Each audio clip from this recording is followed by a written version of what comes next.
Hey everybody, we're back today. Emily with Dance Tonight Chattanooga here. So we're going to be talking about hip flexibility, all right? This goes into a lot of different things, especially as we're dancing. So we're going to be working on a couple different things to kind of help with that. One thing I really like to do personally is incorporate movement into my stretching. I don't tend to like stretching in a static manner or where I'm just sitting there not doing anything for a length of time. I find that my muscles tend to tense and it's actually counterproductive.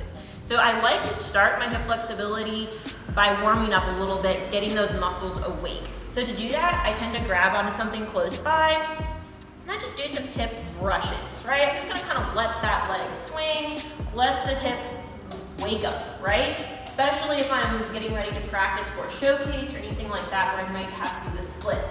I'll also do this going sideways, just bring it in, really warming up all areas of my hip. If you really feel inclined, you can even do circles, right? Really getting it nice and warm, and then I'll turn around and do that on the other side. Doesn't really matter how many of them you do, just until your hips feel warm. I tend to do maybe 15 swings, something like that's not a lot of them, all right? From here, I like to go down to the floor and start working my hips, turning them out, just basic butterfly position, not pushing them down or anything like that. Bringing my feet together, sitting up nice and tall, and then just leaning forward. As we're doing this, I'm gonna turn sideways. We really want to make sure that we aren't leaning forward from this position. This doesn't really do much other than stretch our back.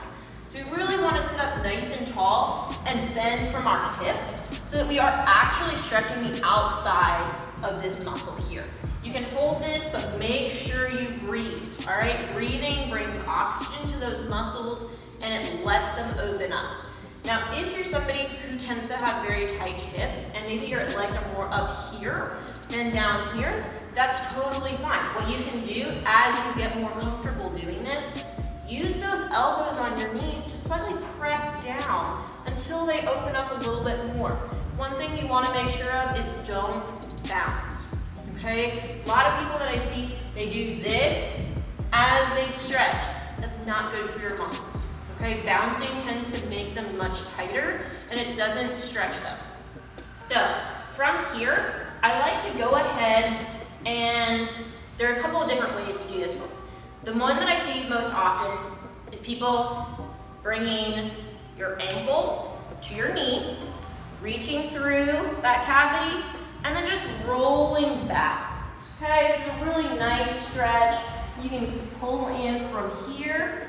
You can even use this elbow here to push that knee out to the side. You can even straighten this leg if you so desire. There's lots of ways that you can make this stretch unique to you and however you're comfortable. Go ahead and just make sure that you relax. And again, we want to make sure that we're really pulling in from our hips, not letting that lower back curve and hunch like this, okay? So try to keep it relaxed, really open up your hips. Now, if this is not really a stretch for you, that's okay. What you can do is you can go ahead and sit up, match your heel to your knee on one side, same thing on the other side. Make sure these are at a 90-degree angle here. And then most of the time, this knee doesn't really want to come down and touch this ankle. So our goal here is going to be to work this down, and that really opens up that hip area so that we can work down into this fully open position here. And then as you get there again, we can bend forward from those hips and you should get a really nice stretch up the back of your thigh. The last one that I'm going to go over today is what I call a pigeon pose. There's several different ways of doing this. I actually like to work into mine from my knees. So I like to start here, bring one foot forward, real easy, just come to here, right? Nice, easy, runner's lunge.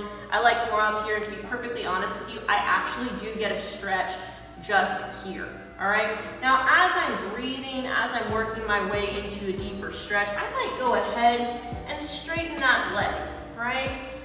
I'm gonna keep breathing, keep holding it here, and then as I want a little bit deeper even, I'll go ahead, drop that knee, reach around, grab that toe, and just, this is as far as I'm gonna go because I'm kind of tight today. Not gonna bring it in real far. Just do whatever you can do and what feels good on your body. Now, from here, if you're comfortable, go ahead and turn that front foot out. You can get a really nice stretch here on the outside of this leg too. Again, opening up that hip. Want to make sure though that we don't get into anything where this knee is coming forward over our toes. It's really dangerous. So go ahead, make sure that we're really opening from the hip, keeping the knee over the ankle, over the toes.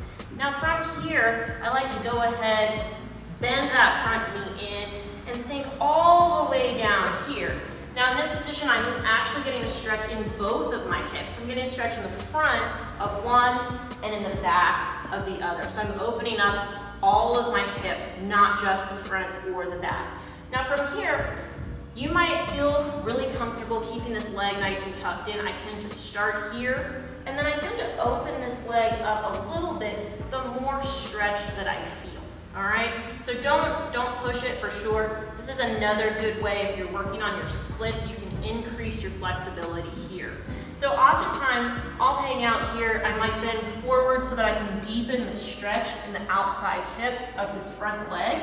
I might also come up and arch back against that back leg. What that does is that increases the stretch in the front of that hip, and that increases my flexibility.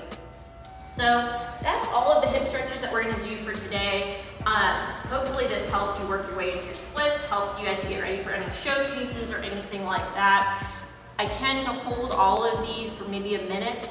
Typically holding for less than a minute is a little bit ineffective. Make sure you breathe.